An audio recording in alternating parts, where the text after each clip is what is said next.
Welcome to another episode, everyone. Baby Duke from R60's Crip, also known as the Squabble Queen, the Squabble King. Well, because he had a propensity to knock out his opposition, his enemies, thus nicknamed the Squabble King. And then suddenly he was killed by a snitch, was Baby Duke from R60's Crip. Check this out. Shout out to Boys in the Hood TV. Welcome to Boys in the Hood TV.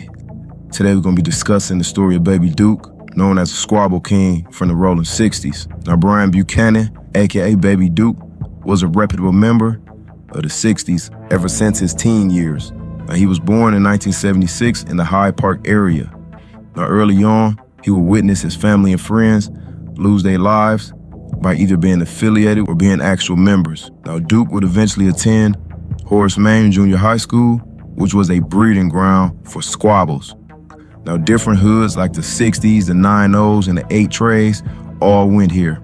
Now, if you had never been into a fight in your life, this would be the school where you would get your first fade. Now, it was said... Yeah,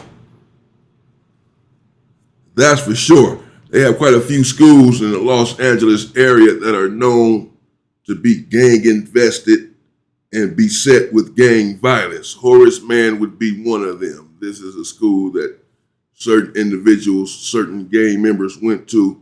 And if you were not affiliated with this gang, then perhaps you did not want to go to that school. You would not be able to go to that school. You would be in a world of trouble. That Duke was a menace at Horace, even stealing another kid's Levi jean coat and then wearing it the next day in front of the same kid who he stole the jeans from. Now, by the time he hit high school, Baby Duke would be put onto the hood and he would be repping the 6-0s super hard at Crenshaw High School. Now, although he was gangbanging, Duke was still book smart and made sure he still attended classes. But like a lot of students, his tendency to run the streets would cause him to go into continuation school for the remainder of his high school term. Now, in his younger years as a 60 member, he looked up to some of the older homies like Lil Bam from 6-0, who also took a liking to Duke due to his squabbles. But Big Duke and Bo D from the 60s would give Baby Duke his name. Now, in 1988, Duke would have his first baby. Why is this dude talking like that? Now, Big Duke? What's up? Is this AI? Baby girl named Sheree with his high school girlfriend. Now, being a father at his early age was a very hard thing, especially being a teenager and not having any real income. So this would leave Baby Duke to hustling in the streets. Now, the Rolling 60s were known for having certain places in the hood that they would go to fight, and they would call them Thunderdomes. Now, one of the most well-known areas was the 54th Street Elementary School, which sat right in the 60s neighborhood. Now, most of the time, they went up there to play basketball. So pretty much every hood has that, a place where they would name it something similar to the Thunderdome. And individuals go there and get put on, get put off, or depending on what the situation is. But oftentimes, this place is replete with violence, where individuals go off from their hood and need some quiet time to take care of some sort of business. And different things like that. But for the most part, it was where everybody would run fades and handle DPs at. And this is where Baby Duke would earn a lot of respect from his fellow 60 members and get his squabble game up.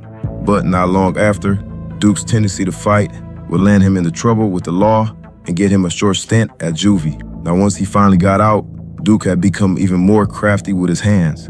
Now, by the early 90s, during a friendly game of football with the 40s, a 16-year-old Baby Duke was said to get into an altercation with another man from the hood, and he would punch this dude so hard in his mouth, his tooth would go flying in the air. Now, Baby Duke was also known for kicking it and hanging out with a lot of older OGs from the hood, especially the Tiny Lokes from the turf. This is where Duke picked up that old school fighting mentality. Now, when it come to running fades, there was no age limit to who Duke would fight. It was said that he would even fight dudes that was 2 times his size and didn't back down an inch. He was just one of those young dudes that loved to fight no matter who was against. Now, he not only inherited the old school fight mentality, but he kept the old school Crip appearance up, like rocking the khakis with his flag. As most would call him, he was a young G with an old soul. Now, over the next several years, Duke would be hustling in the streets to take care of his family. Now, when it comes to hustling out here to try to make ends meet, Duke would find himself in and out of jail on different various charges. Now around 95, Duke would take a major loss when his homie, Bo D from the 60s, would be killed by members of the Pyroos at a death row party at the El Rey Theater. He came, allegedly, he was on the DJ's guest list. DJ Quick was having this big problem with MC8 at the time. Quick had just got off stage performing, and they were walking by, and he was just hollering at him and, started pointing at Quick and disrespecting Quick. And then the melee started. That nigga on Bloods, nigga on woo woo woo, nigga on Crip, nigga on woo woo woo. And it was just, it happened like that. Now Duke will eventually go on to have another baby girl by the name. And that's how it always happens at these places, clubs, concerts, parties. Get into an argument with someone from somewhere else. He's there with his friends, you're there with theirs. It escalates quickly. And once one begins to throw blows or whatever, the party is then so-called turned out. Shots are fired, innocent people lose their lives. That's how it always starts. That's why people don't like going out. Just stay at the house until people learn to get it together and value one another's lives. Name of Maya. Damn, he said he hit old boy on a football field and knocked his teeth all the way, his teeth went flying. That's why they called him the Squabble King. Adding to his family. Now around the same time, he would make it official with his high school sweetheart, Misha, and asked her to marry him. Now during Duke's wedding, Duke made sure he stayed G'd up and repping the 60s by rocking his blue NY Yankees fitted hat during the entire wedding. Now throughout the hood, Duke would become somewhat of a hood star, riding around in his 96 Impala. Now although he did love his hood, he definitely loved his family much more, especially his oldest daughter, who he was very protective of, even the night of her prom. But of course, in any hood, there's always going to be a lot going on. But Duke was one of those G's that believed in loyalty and respect more than anything. Now, this is why you can't really, straddle the fence. I don't know this man. I don't know his situation, generally speaking. If you love your kids and you love your wife and you love your family and you love your daughter and you love your this and that, then get out of the street. Can't really do both. Some people have been successful at balancing the two, but very few. Those individuals were just fortunate. For the most part, you can't have one foot in and one foot out. Either you're going to be a family man and stay at home and be with your family, or you're going to be in the street. at the time, rumors had been floating around the hood that one of the homies from the set had some smut on their name and they had been talking to the police. So Duke, being who he was, somebody that was always frontlining, he wanted to press the issue and see what was really going on. On February 6, 2007, at around 2 a.m. Okay, this is sounding eerily familiar right here. This is sounding eerily familiar. Dang, man. 2007. Okay, so they say it's a snitching round. Baby Duke here being a frontliner, a line pusher. He wants to go and confront this snitch, I'm assuming. Of course, this is what they are claiming what happened to Nipsey Hussle. This is according to his killer. And I can say killer because it's not alleged. He admitted to it. I mean, it's on camera and everything else. But not only that, he admitted to it in trial, did Eric Holder. And he said, and the lady that was with him said, I just watched the documentary a couple of nights ago, that Nipsey Hussle, whatever, called him a snitch.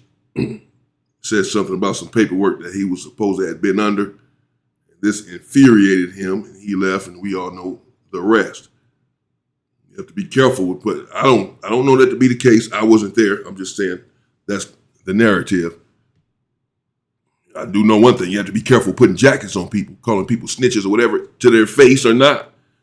And oftentimes this can be, even if it's correct, even if the individual is a snitch, he still don't want you talking to him like that. Still doesn't want to put out there or whatever. They'll take your life just to cover up the fact that they really are snitches or whatever. Either do something about it or leave it alone. Baby Duke would pull up on 11th Ave in the hood. Now outside was a few homies from the 60s, including the alleged snitch. Now as we all know, Duke loved to squabble more than anything before he'd ever pull out a gun. Now, being the G that Duke was, he hopped out, approached the alleged Snitch, and had a brief conversation with him. Now, it was not exactly clear on what words were exchanged between Duke and his other 60 member, but it was enough to piss this person off.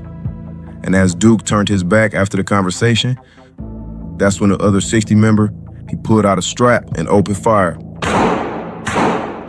Duke would be hit multiple times in his back before hitting the pavement. Immediately, everybody would break out and take off running.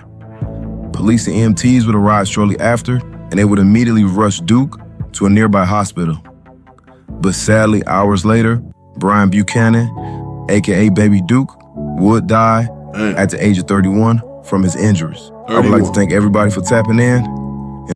Hey, shout out, that's Boys in the Hood TV. Once again, shout out to Boys in the Hood TV. Rest in peace to Baby Duke, man, rolling 60's Crip. Wow. So he went, I don't know, that's crazy, man. We just heard the story. He went over there, hollered at this alleged snitch with other members out there. This is what makes no sense. So this alleged snitch was able to still be in the hood because they said, the narrator there said that Baby Duke pulled up to the hood, that there were other Rolling 60 members out there with this individual who is an alleged snitch. Why are they out there with him? Why do you have to come and push the line? Why is he around? Why is he there? If he's supposed to be a snitch, why is he there hanging out with them, just chilling apparently? They haven't done anything to him. If you have to come up and do this, I don't know, obviously don't know, I don't even know who he's talking about, if this person was a snitch or not. If he wasn't a snitch, then yeah, that would set someone off. But even if he was, and he's trying to cover that fact up, what better way to do it than to say anyone who accuses me of this is the result of that. This is how serious I am about protecting my name and my reputation, because I am not that. This is the message. And, along with a violent reputation for being physical and knocking people out, knocking people's teeth out and such, comes fear. Individuals are not going to want to fight you if they know about this reputation and have seen you in action or whatever with their own two eyes. Yeah. So he waits till he turns his back. He probably didn't say anything. He probably right there pressing him, saying whatever he said. He didn't say nothing, just acting like he's scared or whatever. He don't want to get knocked out. Then don't have a chance to pull his gun or nothing, He waits till he turned around. After he said whatever he said, turned around, and then shot him in the back multiple times. Wow. In front of his other homies. Apparently. He was from 60, not a 60 until you kill. This is crazy. Rest in peace, Baby Duke. Damn, that's cold.